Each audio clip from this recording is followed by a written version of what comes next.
বহু প্রাচীন বহরমপুর থানার শিমুলিয়া সন্ন্যাসীতলা গ্রাম। সন্ন্যাসীদের বাস ছিল বলেই এই শিমুলিয়া গ্রামের হালদারপাড়া এলাকাকে সন্ন্যাসীতলা বলা হয়। একসময় সন্ন্যাসীরা এখানে বাস করতেন বলেই জানা গিয়েছে। সংসার ত্যাগী সন্ন্যাসী বাবাজি মারা যাবার পর থেকে এই স্থানকে সন্ন্যাসী আখড়া বলা হয়। এই আখড়ার বেশ কয়েক বিঘা জায়গা রয়েছে। সেই জায়গা থেকে উপার্জিত অর্থ দিয়ে এইখানে সন্ন্যাসী বাবাদের স্মরণ করে বিভিন্ন অনুষ্ঠান হয়ে থাকে। শোনা যায় দীর্ঘ 25 বছর ধরে এখানে কোনো কীর্তন অনুষ্ঠান হয়নি, তাই গ্রামবাসী সকলে মিলে অষ্টপ্রহর কীর্তনের আয়োজন করে। আজ ছিল সেই কীর্তনের উদ্বোধন এবং শুভারম্ভ। উপস্থিত ছিলেন বিভিন্ন সাধু সন্ন্যাসী সহ গ্রামবাসীরা। এই গ্রামে প্রায় 60টি পরিবার বসবাস করেন এবং ওই 60টি পরিবার মিলে এই আয়োজন করা হয়েছে। আশেপাশে প্রায় 50টি গ্রামবাসীরা এই অনুষ্ঠানে অংশগ্রহণ করেন এবং কীর্তনের পাশাপাশি চলে দেদার খাওয়া দাওয়া 4 বেলা। এই খাওয়া দাওয়া আয়োজন করা হয় সকলে মিলেই। এই অনুষ্ঠান কীর্তন যাতে সুষ্ঠুভাবে পরিচালিত হয় তার জন্য প্রশাসন নিয়েছে কঠোর ব্যবস্থা। বাড়ির সকলে মিলে এই অনুষ্ঠানে আজ যোগ দিয়েছিলেন গ্রামবাসীরা। এইখানে এই স্থানে গত 25 বছর আগে এই নাম কীর্তন হতো। এই স্থানের একটা আলাদা মাধুর্য আছে, একটা ইতিহাস আছে। এখানে হিন্দু বাবাজি সন্ন্যাসীরা থাকতেন, যারা সংসার ছিল না, যাদের কিছু নিজস্বতা ছিল না, তারা ভিক্ষা করে আনতেন। তারা নিজেদের সমাজের কাজে তারা নিজেদের উৎসর্গ করে দিয়েছিলেন। তারা মারা যাওয়ার পর তাদের যা কিছু ছিল সেটা হিন্দু সমাজের, হিন্দু গ্রামের নামে তারা দিয়ে দিয়েছে। সেই স্থানেই এখন আমাদের পুজো পার্বণ আজ 25 বছর বাদ দিয়ে এই বৃহৎ আকারে একটা অষ্টপ্রহরব্যাপী মহানাম যজ্ঞের আয়োজন করা হয়েছে। সেই অনুষ্ঠানের আজ উদ্বোধন। আজকের অনুষ্ঠানে আমাদের উপস্থিত আছেন বহরমপুর ভারত সেবাশ্রম সংঘের মহারাজজি আছেন, আরও হিন্দু জনজাগৃতি মহাসভার কেন্দ্রীয় সদস্য আছেন, পশ্চিমবঙ্গ ইঞ্জিনিয়ারিং কার্যকরী সভা সংগঠনের কার্যকরী সভাপতি আছেন। এছাড়াও আরও বিশিষ্ট ব্যক্তিবর্গ অনেকেই উপস্থিত আছেন। তাছাড়াও এলাকার সমস্ত মানুষ একযোগে এক প্রয়াসে এখানে উপস্থিত আছেন। এই অনুষ্ঠানের আজকে শুভ উদ্বোধন হচ্ছে।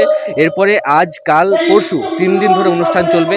পর্যায়ক্রমে বিভিন্ন প্রোগ্রাম আছে, নরনারায়ণ সেবা আছে, হরিনাম আছে, লীলা কীর্তন আছে, গীতাপাঠ আছে। এরকম পর্যায়ক্রমে পরপর অনুষ্ঠান সূচি চলবে।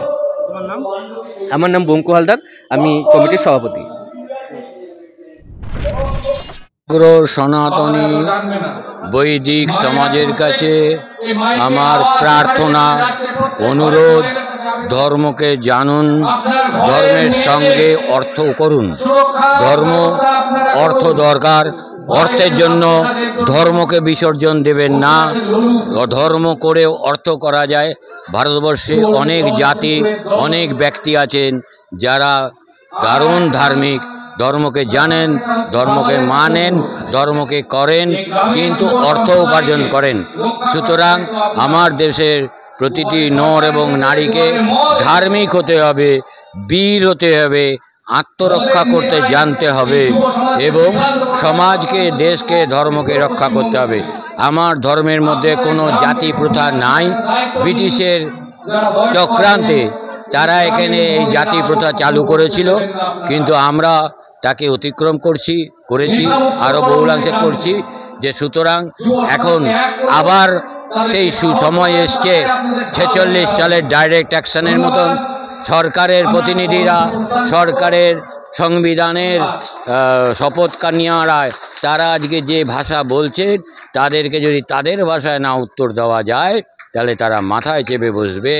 আবার যদি ডাইরেক্ট অ্যাকশনের কথা বলে, আমি সমস্ত সমাজকে বলবো, দৃঢ়তার সঙ্গে, সাহসের সঙ্গে ডাইরেক্ট রিয়াকশানের কথা বলুন।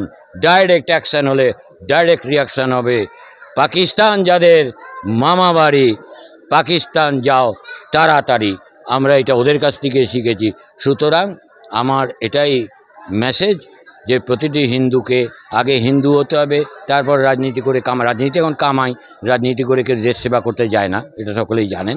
সুতরাং যে পার্টি খুশি করো, আগে হিন্দু, আগে যদি দীক্ষা নিতে হয়, শিক্ষা নিতে হয়, তাহলে হুমায়ুন কবিরের কাছে শিক্ষা নাও। হুমায়ুন বলেছে আগে আমার জাত, তারপরে পার্টি।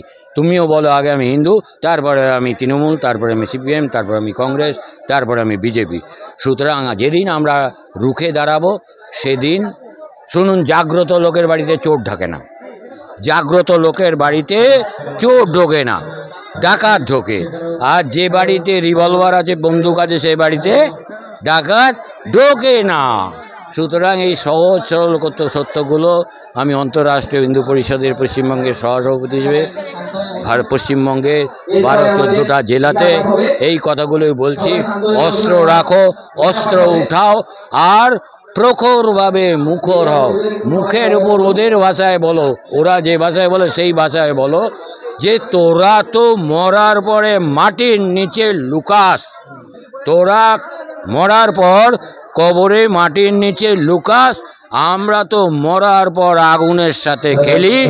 আমার ঘরের বালক গোপাল নাগের মাথায় নাচে, আমাদের ভয় কিসে? আমরা মরি না, আমরা দেহান্তর প্রাপ্তি করি।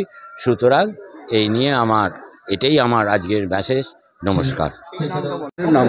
আমার নাম গোপীনাথ বেদান্তি মহারাজ। আমি অন্তর্রাষ্ট্রীয় হিন্দু পরিষদের পশ্চিমবঙ্গের সহসভাপতি। বর্তমানে 8টা জেলায় আমার দায়িত্ব আছে, মুর্শিদাবাদ সহ।